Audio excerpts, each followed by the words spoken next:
Hey, welcome to Life After Nursing School. I'm your host, Caroline Dana, aka Nurse Coach Caroline, and I'm here to help you, the new nurse, thrive in your career. As a former nurse recruiter, nurse manager, and now your personal new nurse career coach, I'm obsessed with making sure you don't just survive your first couple of years at the bedside. I want you to absolutely rock them. From the challenges to the triumphs, I'll be right here with you, giving you the real-world advice and support that you need to shine. Whether you're in nursing school getting ready for life after, or you're already out there in nurse life feeling overwhelmed or even questioning your confidence, I've got your back. I'll be sharing tips, tricks, resources, and strategies that are just for you. We'll dive into everything from landing that dream nursing job to slaying imposter syndrome, and most importantly, how to keep that spark alive and stay the vibrant and amazing nurse that you are. So if you're ready to tackle the things nursing school did not cover, like how to build a career, trust yourself, and keep your passion strong, then get comfortable because we are about to dive in and make nurse life the best life.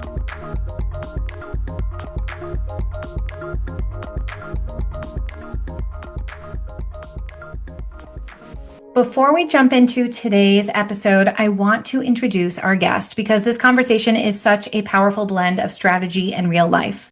I'm joined by Matt Berndt, head of Indeed's Job Search Academy and a nationally recognized authority in job search strategy and career management.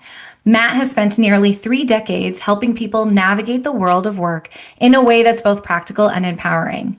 He's held leadership roles across workforce technology, staffing, and higher education, including university career services at places like UT Austin, USC, and St. Edward's University, and he's widely respected in the career coaching space. What makes this conversation especially meaningful for this audience is that Matt also has a personal connection to nursing. His daughter is an oncology nurse, so while he isn't a clinician himself, he deeply understands the realities, pressures, and career decisions nurses face both professionally and personally. In this episode, Matt and I geek out on the stuff most people avoid: resumes, interviews, career transitions, and the realities of modern job search. We talk about how the concept of a resume is changing in a digital world, what actually matters in those first few seconds when someone reviews your application, and the mindset shift that can completely change how you think about job hopping. And towards the end, Matt shares 2 things I think every nurse needs to hear: how to think about career seasons without guilt, and a framework to understand the different kinds of jobs we take across a lifetime and why each one can still be purposeful. Let's get into it. I want to give a very warm welcome to Matt Berndt, the head of the Job Search Academy at Indeed. Welcome to Life After Nursing School podcast. Well, thank you. It's great to be here, Caroline. Yeah, you're actually my first non-medical guest on the show, and also the very first person that I've pitched the show to in person, which makes it very special for me. Well, I feel honored. I have to say I do have a little bit of a medical connection in that my daughter is an oncology nurse. And so we have followed her career as a nurse from the time that she was in school through the time that she was getting her early practical training, got her RN, began her career, travel nursed, and now settled into her career in oncology. So there's a special place in my heart for nurses because I have one in the family. You know what, Matt? I knew I liked you. So just to set the scene for everybody, I actually first crossed paths with Matt a few months ago when I attended Indeed's Careers in Care Off the Clock event for healthcare workers in New York City. And Matt, you were a panelist during one of the group discussions. And as he shared his insights on career navigation, I found myself nodding along to everything he was saying. And as a career coach myself, I was so aligned with your perspective that I knew that I had to bring you on the show. So after the panel discussion, I cornered you and then said, please be on my podcast. So again, so happy that you're here today. And Matt, I think we're actually a lot alike in many ways. Of course, now I know that you have a soft spot for nurses, which I obviously do as well. But we both love to help people navigate their careers. And it's work that I have genuinely come to absolutely love. You probably don't know this about me, but I was actually asked to step into a hospital recruiter role because I naturally could connect with candidates at job fairs. And I was really hesitant to take the position because I had just received my master's in nursing management and leadership, and this is not a normal career progression for a nurse to become a hospital recruiter. So I reluctantly said yes, and I'm so glad I did because it led me onto this path of just obsessing over people's careers and helping them, get that job that they really want. And it's been like a full circle moment now coming here going, oh, I'm glad I actually said yes to that hospital recruiter job. So It's fun when that light bulb goes on over your head. That happened for me a little over 30 years ago when I was applying all of these practices of career planning and career exploration and job search and wondering where I was going to go next when I was working in university work and maybe looking at a career in business. And as career services was evolving at universities, it was turning into what I was actually doing. And I looked at the job description for a job and said, I can actually get paid to do for other people what I've been doing for myself. And that was when I began my career in helping people get jobs. I love that. I definitely want to give thanks to the nurse leader that said to me, "Hey, you're really good at this. Would you be our hospital recruiter?" Because I didn't see the skill in myself and I never even saw that as a possibility. So to have these, like you said, kind of light bulb moments and opportunities fall into our lap, it's something you shouldn't just ignore. It's definitely something you should, investigate and see if that is an option for you. Yeah, in your case too, something very, very important happened. You had someone who I would perhaps call a mentor, someone who was in a role above you, watching what you were doing, seeing your skills, and pointing out opportunities and suggesting them to you when you weren't thinking about it yourself. So I think it's really important for people to seek out mentors and then respond to mentors who pursue you and are offering you opportunities. Yeah, and trust them, And you're absolutely right, because this person that noticed this in me was someone that I was shadowing for a capstone experience to kind of further my degree. So I was working really closely with her. So again, she had that transformational leadership where she saw something in me that I didn't really see and was able to kind of, give me this unique opportunity that now has completely changed the trajectory of my career. Yeah, I have to tell you, I'm hearing in your story parallels to my daughter's story as well, because she's had a Really? similar experience coming out of her master's in nursing with a leadership focus as well. She chose oncology because that's where she found the best mentors and the best work environment, where she started to prioritize both the work that she was doing and the work culture that she was a part of. Really important. Absolutely. I could not agree with you more on that. Well, maybe I'll have to have her on the show next. She'd love it. I kid you not, she would love it. That's a lot of Bernts, though, if you have me and you have her. I know. I'll space you guys out. Okay, very good. I'll let her know. All right, so I want to first talk about resumes.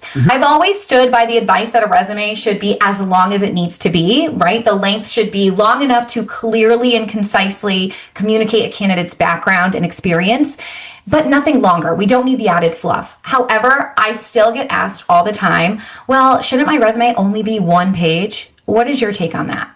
So it's an interesting question to ask these days when so much is happening digitally.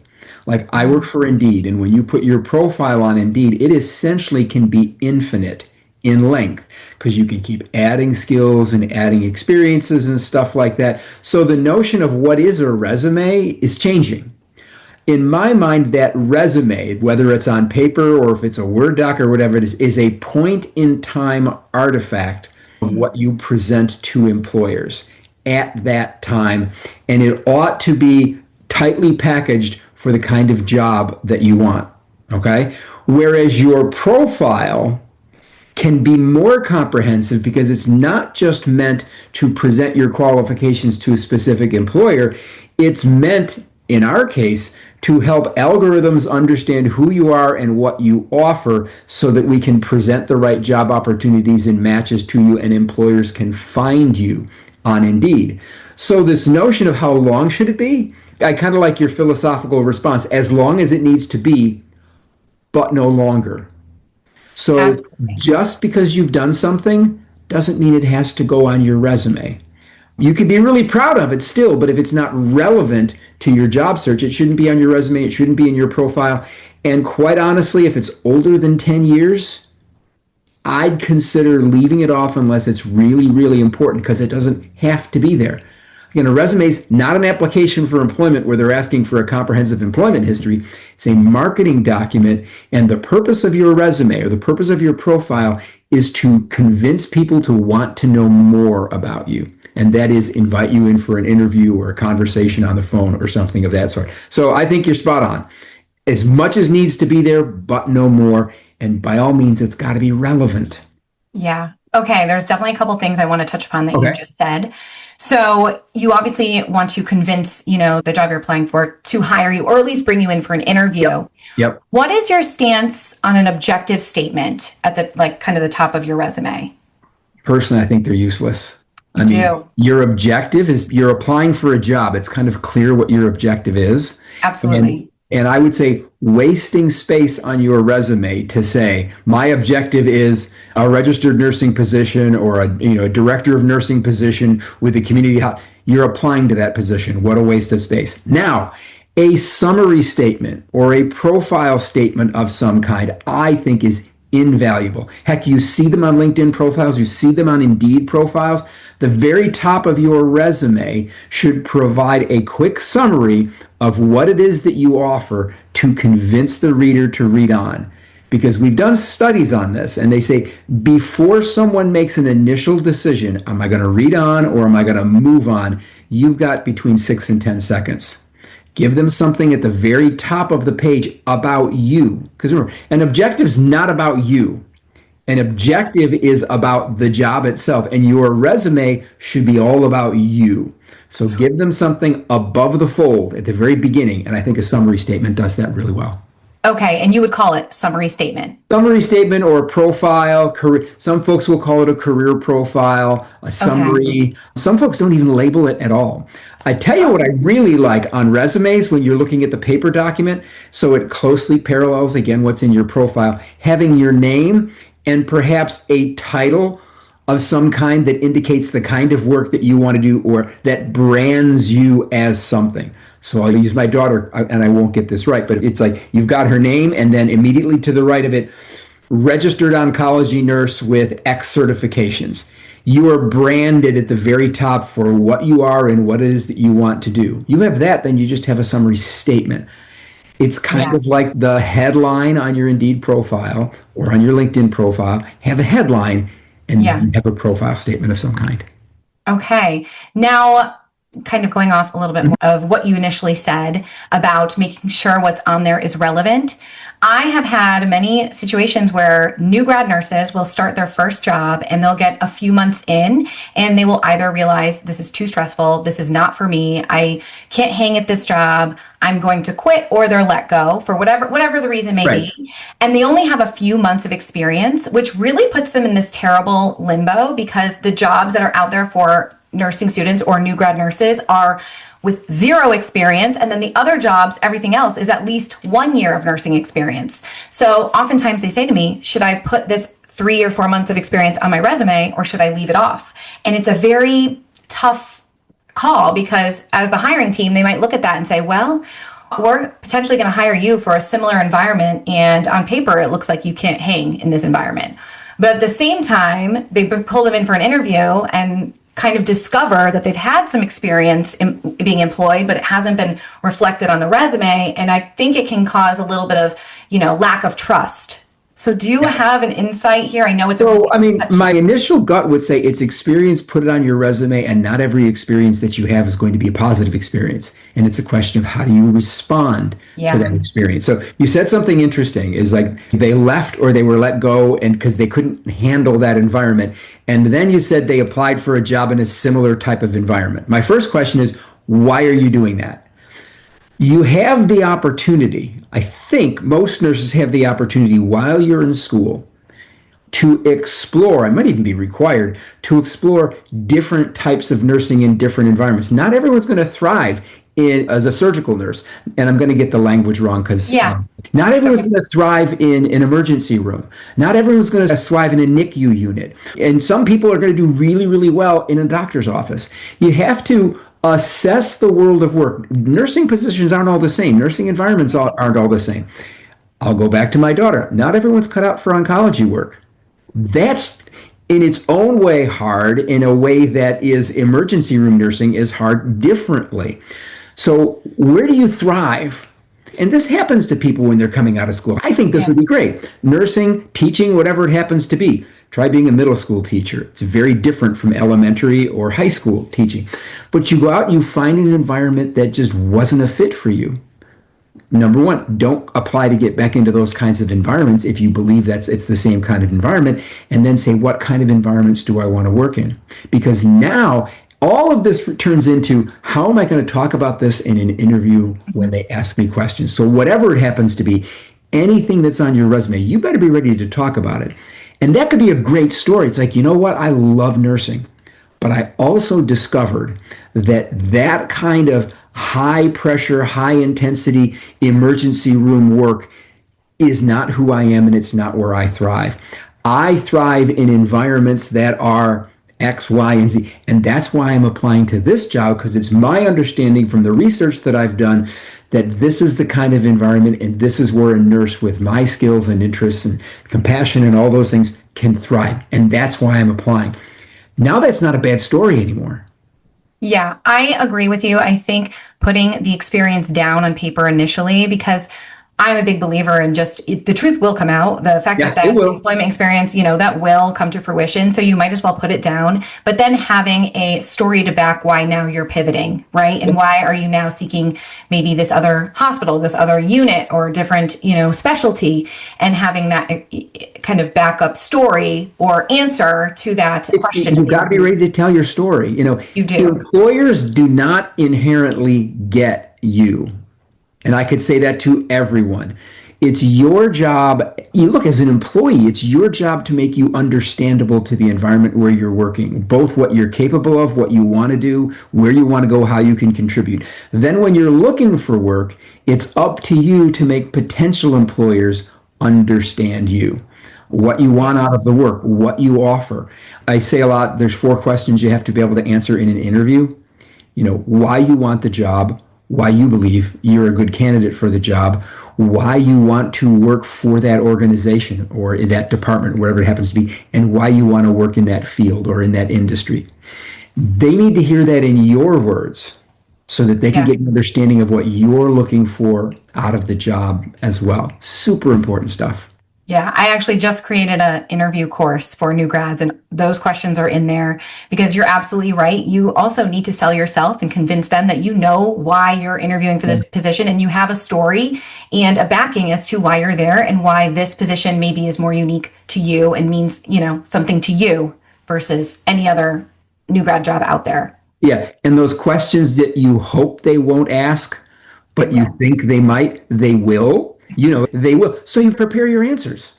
Absolutely. A lot of it is to have those conversations and to tell your story and make you understandable. And guess what? Almost everyone has been through some kind of career transition that they did not select. Whether you were laid off, whether you were terminated, whether you just found yourself in a dysfunctional work environment and had to get out yourself. Everyone has experienced ups and downs. And when you think about years in COVID, everybody in the world had to learn how to pivot. So there's an understanding, I believe, generally amongst people that not everyone has a straight linear career path that's, puppy dogs and candy canes. I agree. And I think if you can authentically share your experience, even if it was a struggle or a learning experience or what maybe you think on paper might look like a failure, but you can turn it into something that you learned, people can connect with that. And the hiring team will connect with you. And if you can connect together, you increase your likability and, connection with them. And when you walk out the door, they can say, okay, I see myself in that person, or I understand what they went through. Exactly. Yeah. Now, I love that we're talking about interviewing. What are some interview mistakes that you see candidates make that maybe doesn't get talked about enough? Well, the biggest one I kind of mentioned a little bit is just not preparing. It's like, well, I know me. I've been around and awake for almost everything I've ever done. Who's a better authority on me than me? And when you take that approach, you tend to ramble. Yes. And just go on and on about things that really don't matter because you're nervous and you've got a dialogue going on in your head. At the same time, there's words coming out of your mouth and you're fighting with yourself to say, how can I get myself to shut up so my mind can catch up with what's coming out of my mouth? And that's just lack of preparation. So when I think about preparation, I think about that preparation to prepare answers to the questions that you expect Hmm. and you hope that they will ask, to prepare responses to questions that you probably can expect and you hope they won't ask. Be prepared to have a conversation about money when it comes along, because it is going to come along, and then have your questions ready to ask also. You're interviewing them at the same time they're interviewing you. So that means do your research. We do a whole workshop on this in the Job Search Academy as well that people can dig Yeah. into. But it's ultimately do your research on the role, on the company, on yourself. And by the way, if you've written your resume well, everything on your resume begins a story that you can tell. And if you're really writing good accomplishment statements, I'm going to jump into nursing here for a second because I Sure. asked my daughter about this and she said, a really core skill of any nurses is to be able to write a good S bar because Hmm. you want a doctor to be say excellent S bar proceed. When you Yep. think about writing on your resume, it's the same components of an S bar are going to be in what I call a star statement on your resume. Hmm. Your resume should not include lines from a job description, but examples of what you have Hmm. done, listed as a situation, task, action, result. That's the beginning of a longer story that you get to tell that you can elaborate on in your interview. So think about that bad work experience that you said, do we put that on the resume? It's on there. It's a story that you can tell. It illustrates something about you and something about what you want as a candidate. So use your resume as the basis of your research on you so that you can prepare the story that you want to tell, and then do the research on the company so that you can prepare the questions that you want to ask so that you can walk out knowing whether or not you would accept that job if they were to offer it to you. Absolutely. I think there's nothing worse than being part of a hiring team, interviewing someone, and at the end of the interview saying, "Do you have any questions for us?" And they say, "No." It just looks like the person that you're interviewing is not actually taking this serious. They're not actually invested or excited about this position or even seeing a future with this organization. And yes, that's an assumption, but we don't want the hiring team to assume that. So I have a strategy for that. Okay. It's possible if you've had a great interview and a really, really thorough interview, and you looked in your portfolio and all of the questions that you wanted to ask have already been answered and you're pretty much done. And then you get that question and your mind goes blank, kind of, because you've been through it all and you don't have Yeah. anything else. It's okay to open your portfolio and look at that list of questions and say something like this. Quite honestly, I came Yes. into this interview wanting to learn more about the team, more about the organization, the compensation package, and what my life might be like for the first 3 or 4 months here. And you've really been thorough in answering those questions. So at the present time, I don't have any additional questions because you answered those for me. But if I do have any, may I follow up with you? I love that. I teach the exact same thing. You've just told them what's priority for you in assessing this role as a candidate and giving them an opportunity to lean into those things if they have additional stuff as they try to recruit you more. Absolutely. And having questions written out or typed out with you is more evidence that yes, you came prepared with questions, Yeah, but maybe naturally they have been answered throughout the interview yeah, experience. So, yeah. yeah, I love that. Now, talking a little bit more about questions to ask the Mhm. hiring team, how can we determine if an employer is right for us in an interview? Are there questions you recommend the candidate to ask the hiring team that gives them either green flags or red flags? It's going to be different for everybody. Yeah. So you've got to determine for yourself. I'll shill a little bit for Indeed here in a good way. We work with some sociologists to conduct, and it's ongoing, a workforce well-being survey or a work well-being survey that people who create their accounts, we say, hey, you want to tell us about your job, can rate where they work and rate them on things like happiness, satisfaction at work, sense of purpose, and stress level at work. So let's just look at those 4 things. What are you looking for out of a work environment? That should determine the kind of questions that you ask about that company, about that organization, about that hospital to determine whether or not it has that kind of a culture. I think a great question is to ask everyone you interview with, tell me what you like most about working here. What do you find most challenging about working here? And seeing those different kinds of answers. So your answer to identifying whether a work environment is right to you will be defined by the questions you ask to learn about that work environment. But along with that, I personally am a firm believer that the way an organization recruits and the way it interviews and the way a manager interviews is indicative of the way that person or that organization conducts business on a day in, day out basis. So if you're getting that warm, fuzzy feeling that you're getting a chance to work with people who share your values or your approach to work and your approach to nursing, that should make you feel good about the process.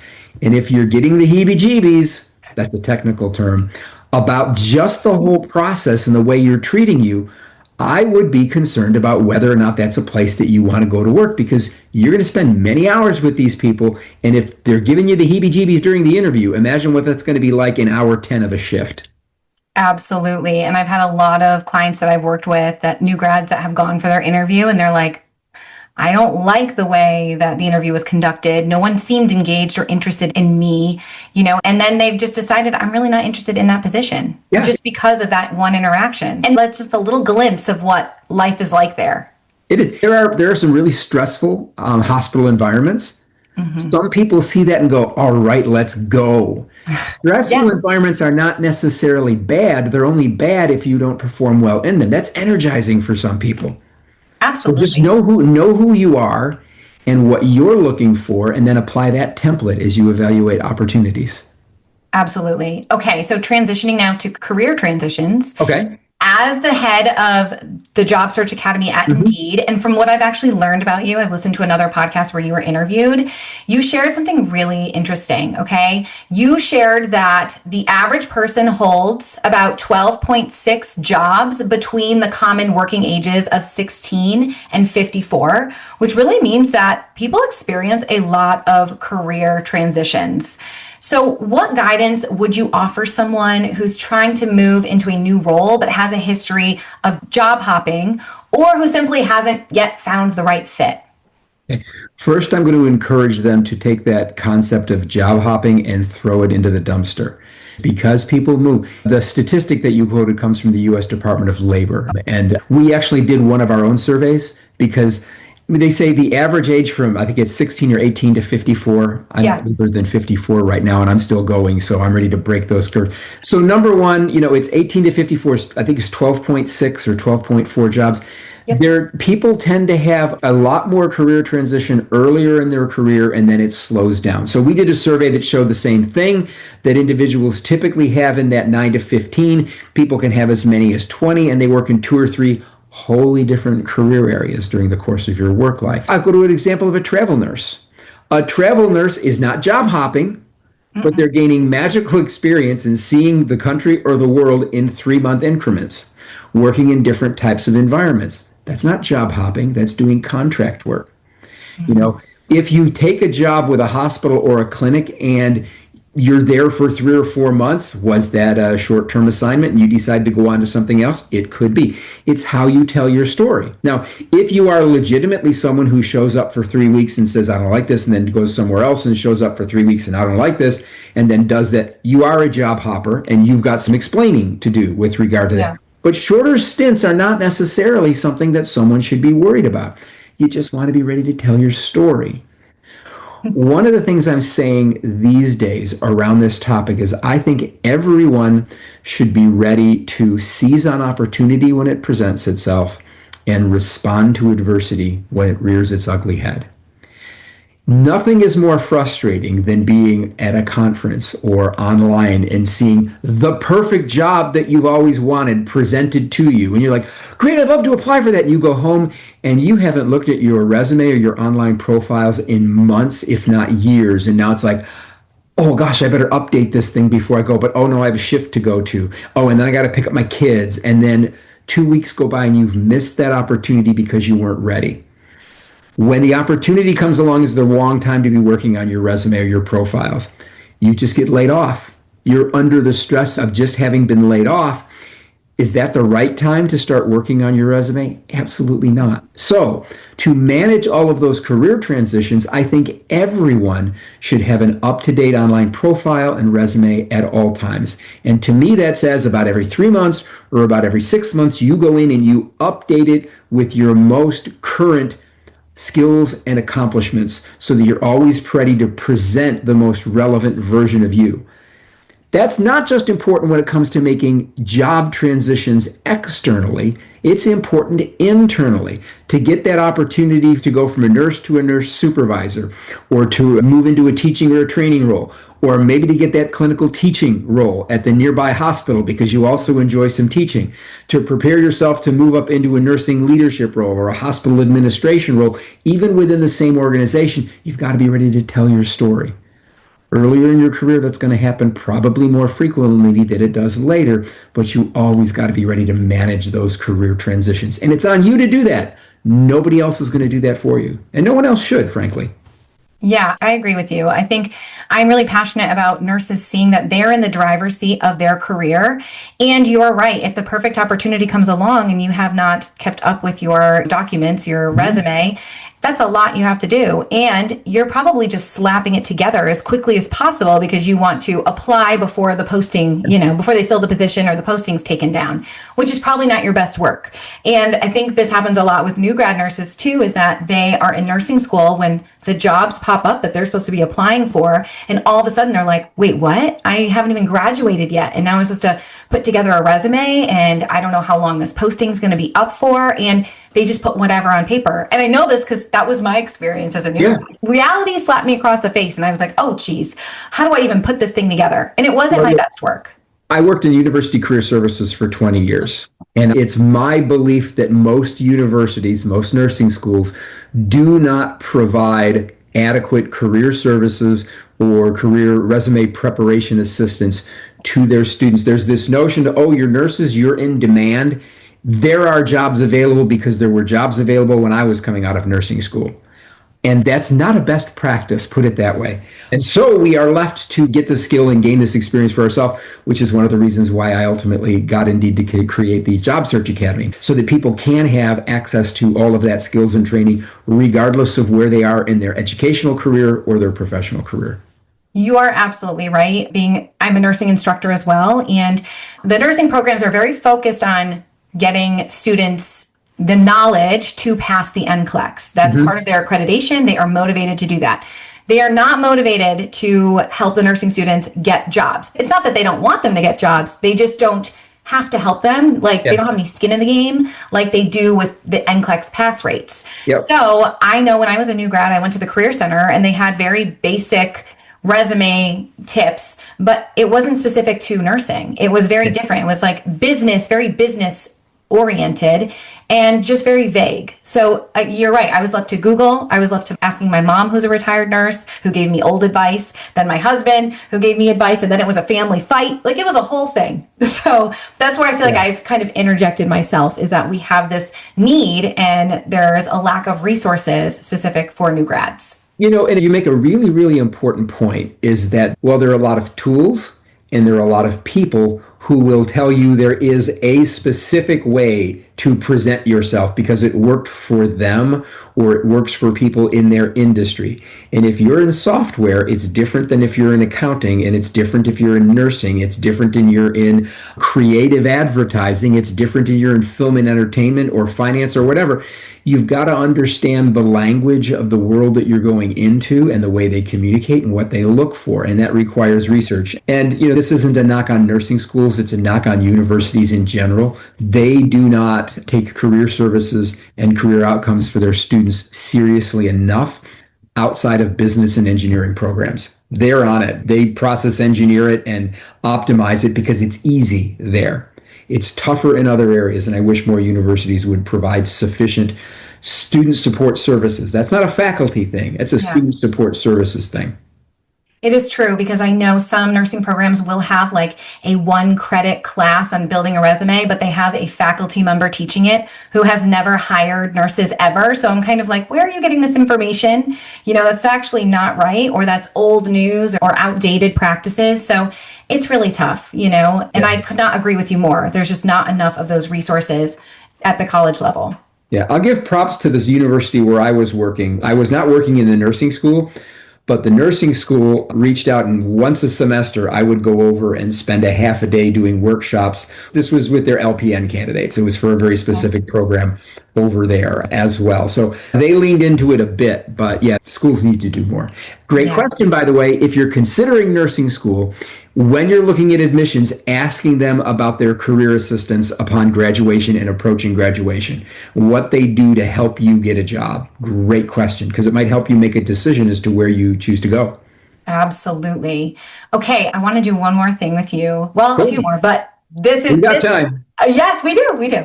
So I want to talk about something that you shared again at that panel discussion at the Indeed event. And you shared this concept where we actually hold four different types of jobs throughout our career lifespan, and it doesn't matter the industry. And when you shared this concept, I was so floored. I've shared it on social media since, but it was just so enlightening to me that I would love for you to share it here, if you don't mind. I saw that, by the way, on social Oh, you media. did? Thank you very much. Yeah, it's honestly, it's kind of born from my 30 years of doing this and coming to the conclusion that there really are only four different kinds of work.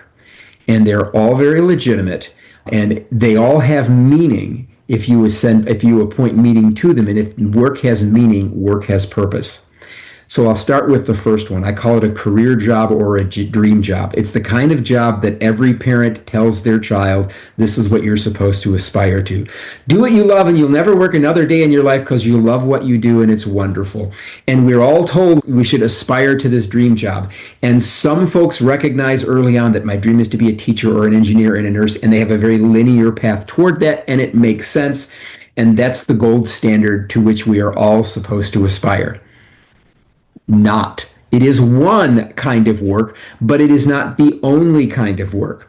Sometimes what you really want to do, that dream, is not as easy and linear to get as just going to school, pursuing the degree, and then starting the career, like you might do as an accountant or a teacher or maybe even a nurse.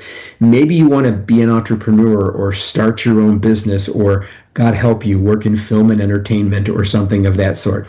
These are fields that may not pay or certainly don't pay much when you're trying to break into them. There's high barriers of entry into some fields, and you still have bills to pay. You might need that second kind of job, which is called a bridge job. A bridge job is paying your bills. You're giving your all to it. Well, maybe not your 100% all, because you want to save some energy so you can work toward your dream on the side, but you're doing a good job. You are earning the money and delivering it, but you're kind of turning it on when you get there. You're turning it off when you leave so that you can invest your other energy. It's a job that is creating a bridge from where you are to where you want to go in your dream job. So that to me is the second kind of work that there is. The third kind of work is what I call comp and benefits work.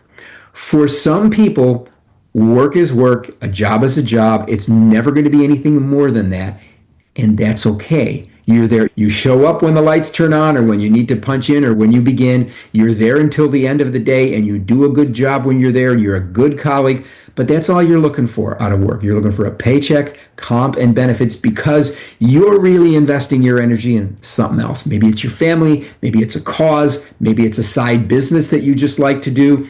You're not using this one as a bridge. You just got a nice side hustle that you enjoy more than work. That's a comp and benefits job.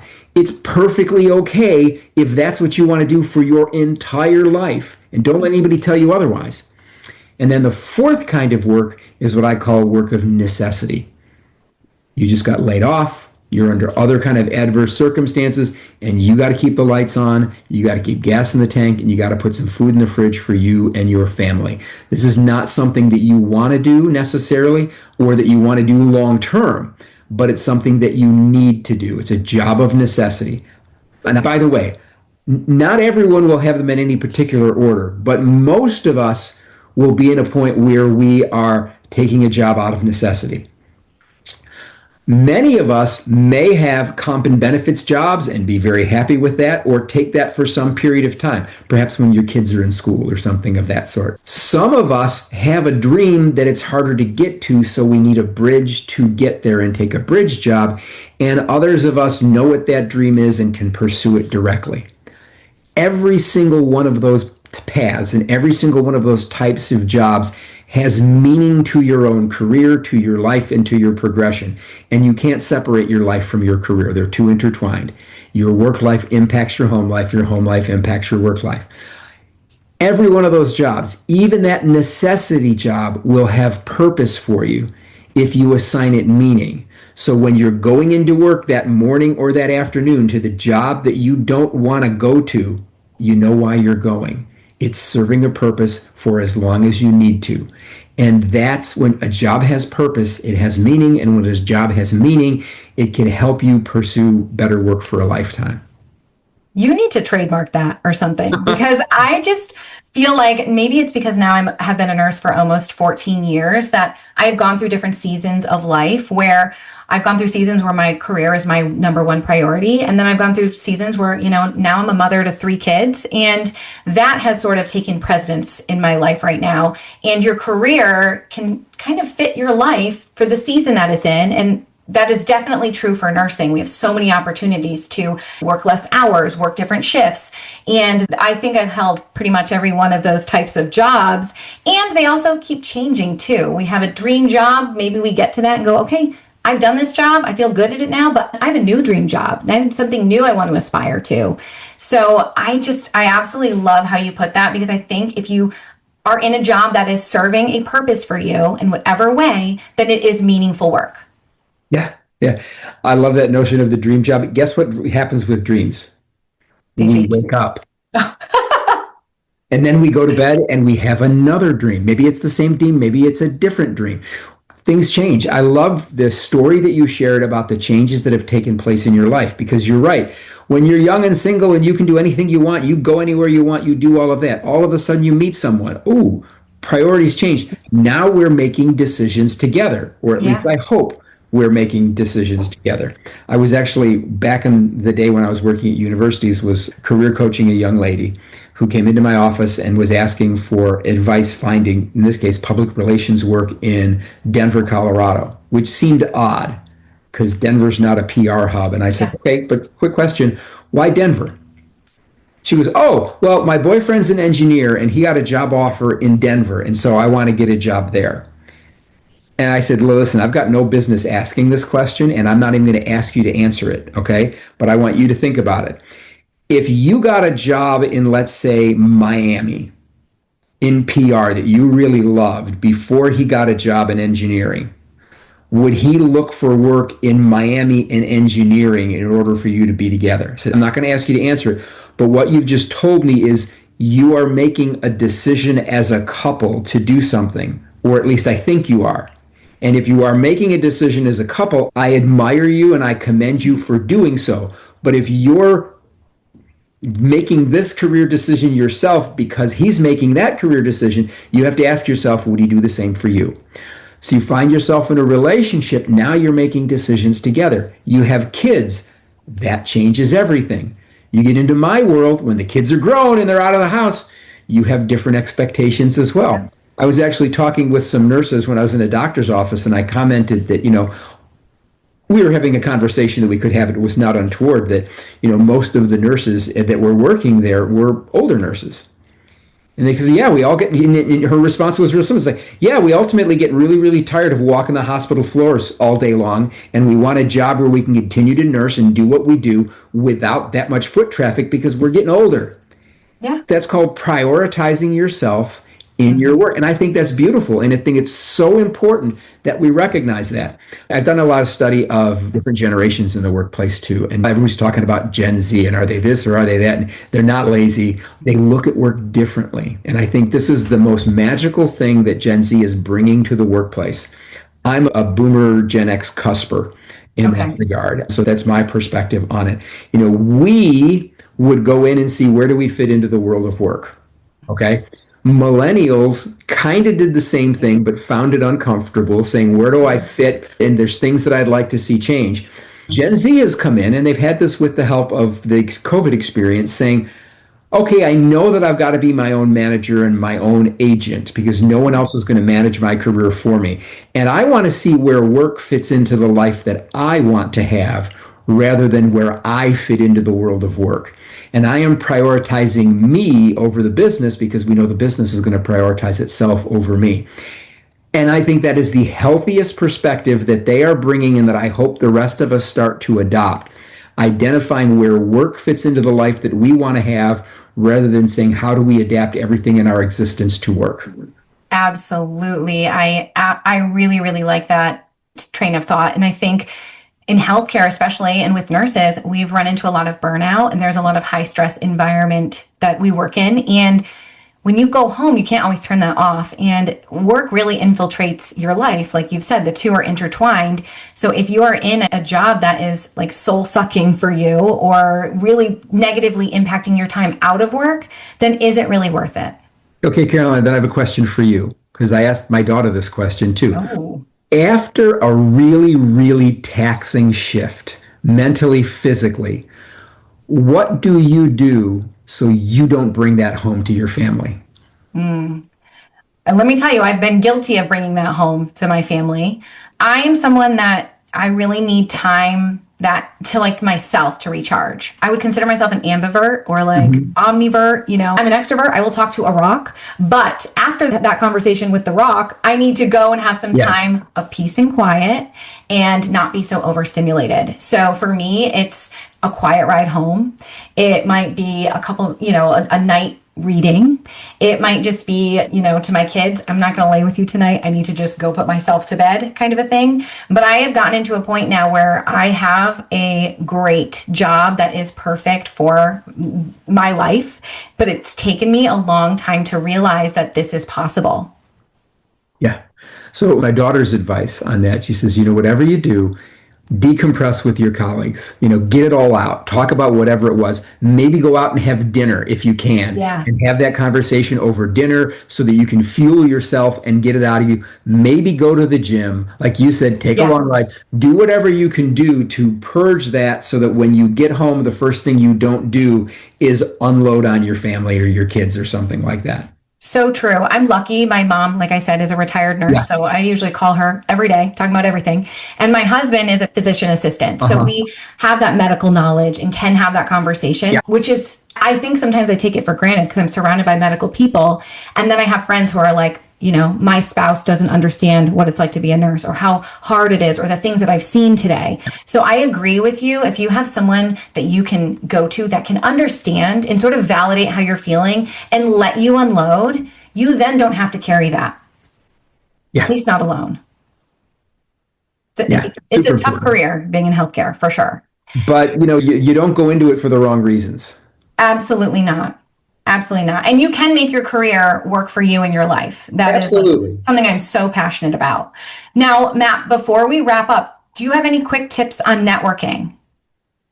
Yeah, it's ongoing. And I call it less networking than I do relationship building Love that. because that's additive. What you're not trying to do is use someone. You are trying to become a colleague to someone so that you can benefit them and they can benefit you over the course of time. Okay? Yes. And those are peers that work with you at the same hospital or the same clinic. It's peers that you meet at conferences. These are all good connections. These are people who you call if you're looking at a challenging diagnosis that you can call that may not even be on your team to get another opinion because you respect and trust each other. Constantly work to build your network so that you can be a resource to people like you in a similar situation and you can rise together in your profession. Now, if you're relationship building when you're trying to find a job and you get a contact, the very first thing you should not say is, do you have any jobs? Can you help me? Yeah, can you help me? Because they don't know if they want to help you yet. They don't know you well enough to want to invest any of their reputation in you. So think about that. If someone comes to you, Caroline, and asks for help, and you just say, oh, yeah, go talk to my friend Matt, and the person that you refer to me turns out to be a real bumpkin, I'm going to forget them and laugh about them, but I'm going to remember, Caroline recommended the last time she sent me somebody, it really was a waste of my time. So if you're asking for someone's assistance, you're asking them to invest some of their reputation in you. So you've got to Yes. let them get to know you a little bit before you ask for anything. By the way, you want to get to know them too, because you might get Hmm. to the end of the conversation and say, I do not want to ask this person for help. Boy, have I learned a lot here of things I never want to do or never want to be.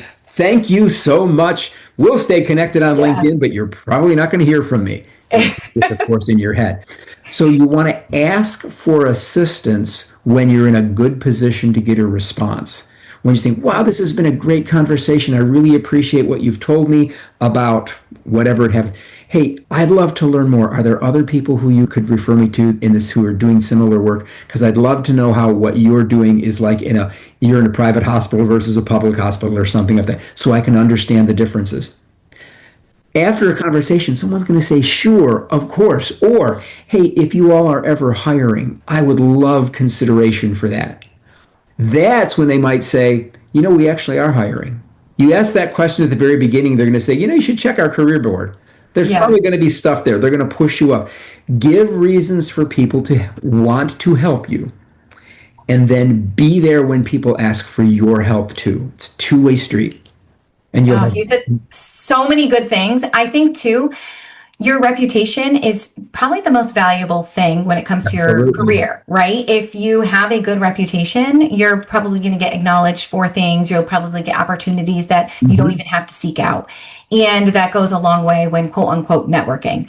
And networking does sound like handing out business cards. So I like relationship building. And I encourage nurses, even if you are in an elevator with another nurse you've never met, make some small talk. If you're calling to give a report on another unit, be nice to that nurse, and say, hey, how's it going up there? Are you enjoying this full moon?